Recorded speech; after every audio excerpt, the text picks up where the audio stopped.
and how we behave. 인간 행동 왜 그리고 어떻게. 박명희입니다. 생명보다 소중한 것은 없습니다. 온전하게 회복되는 것보다 기쁜 일은 없죠. 하지만 그 과정은 부끄러울 수 있는데 벌거벗은 것처럼 자신을 모두 드러내야 하기 때문이죠. 그러나 내면을 얼굴처럼 보실 수 있는 그분께 보이는 것은 창피한 일이 아닙니다. 오히려 감추려 하는 것이 가식이 되는 것이죠. 또한 내 성격적 결함을 온전한 성품으로 고쳐서 빚으실 수 있는 권능과 사랑이 있으시기 때문에 그분께 그 어떤 것이라도 내어드리는 것은 회복을 위해서 꼭 필요합니다.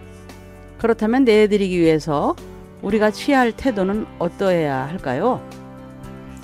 마가복음의 수로보니게 여인에게서 배울 수 있습니다.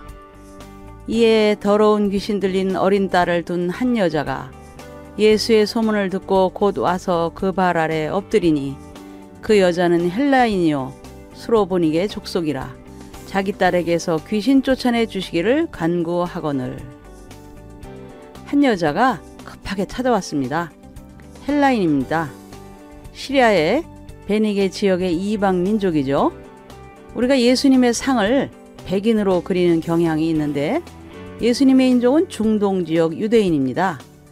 짙은 머리색과 큰 눈, 뭉툭한 코와 턱을 지니고 있는 동양인이죠.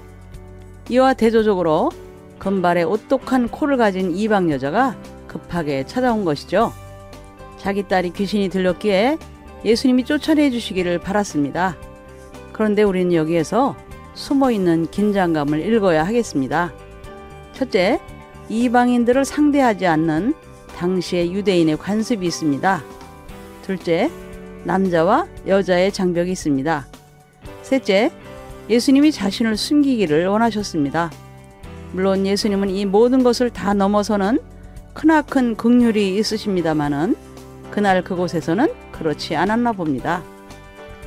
예수께서 이 시대에 자녀로 먼저 배불리 먹게 할지니 자녀의 떡을 취하여 개들에게 던짐이 마땅치 아니하니라.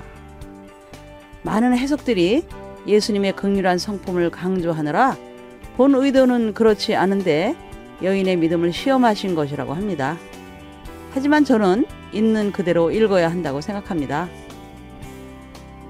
모호하게 비유로 하신 말씀이 많지만 여기서 저는 예수님의 진심이 느껴집니다. 개들에게 주고 싶지 않다. 춥기를 행하지 않겠다는 강력한 의지의 표현이죠. 예수님은 당신의 공생의 목적을 정확하게 하셨습니다.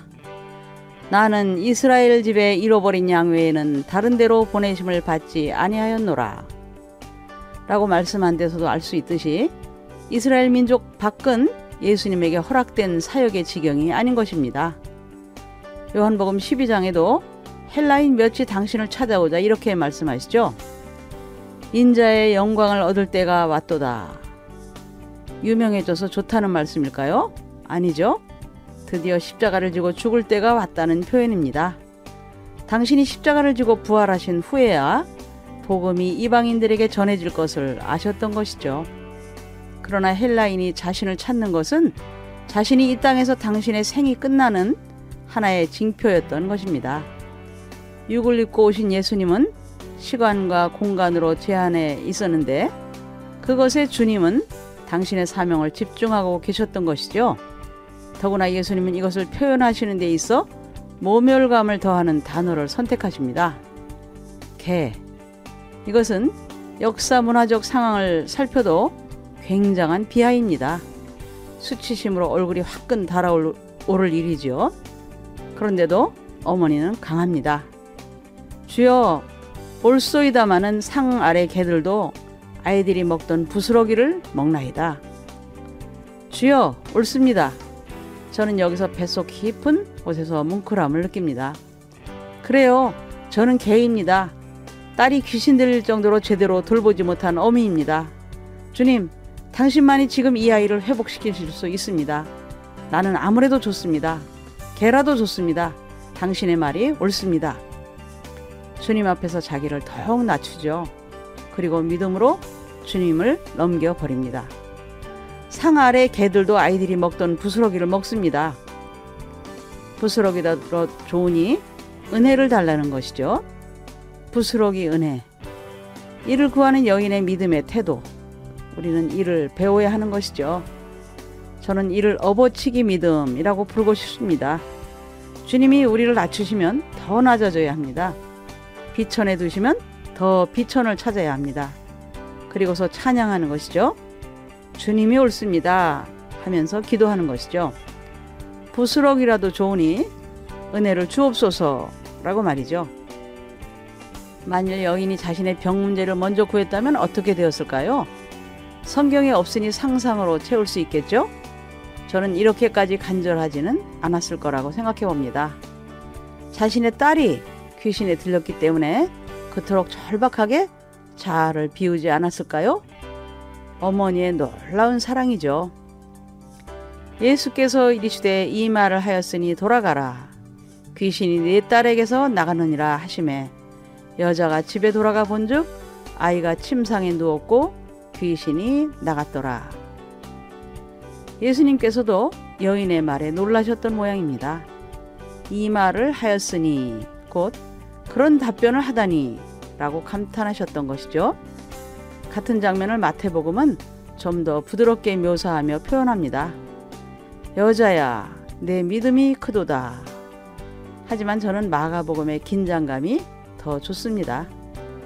예수님을 놀라게 한 믿음의 사람이 또 있는데 로마인 백부장이죠. 그가 고백했습니다. 말씀만 하사 내 하인을 낫게 하소서. 그는 유대인의 간섭을 알았습니다. 이방인의 집에 들어오지 않는 것이죠. 이를 존중했습니다. 또 하인을 위해서 직접 움직이는 선한 사람이었습니다. 더 나아가 예수님의 말 한마디면 회복이 이루어질 것을 확신한 것인데 말씀의 능력을 철저히 신뢰했던 것이죠. 예수님이 이스라엘 중에 이만한 믿음은 만나보지 못하였노라 라며 감탄하신 것도 당연해 보입니다. 이렇게 예수님을 놀라게 한 믿음의 소유자들은 이방인이었습니다. 저는 이런 믿음이 탐이 납니다. 주님을 놀라게 해드리고 싶습니다. 나를 주님께 내드리기를 위한 태도는 세 가지가 있다고 보는데요. 첫째, 겸손입니다. 비하에 가까울 정도로 자신을 낮추고 또 낮추는 것이죠. 둘째, 긍정입니다. 주님의 말씀이 무조건 옳다는 자세죠. 떨어진 말씀이 불합리해 보이고 비논리적인 것처럼 보여도 그렇게 보는 내 문제일 뿐입니다. 셋째, 던짐입니다. 주님을 향해 쓰러지는 것이죠. 아예 주님을 향해 무너지는 것입니다. 주님이 아니고서는 나를 회복시킬 분이 아예 없다며 그분만을 의지하는 것이죠. 수로보니게 여인은 그런 의미에서 진정한 영적 귀분이었습니다. 자신을 온전하게 내어드릴 수 있었기 때문이죠. 네, 오늘도 평안으로 가는 12걸음 중 7번째 내드리기에 대해 생각해 보았는데요. 다음 시간에도 계속 생각해 보죠. 여러분, 다음 시간까지 안녕히 계세요.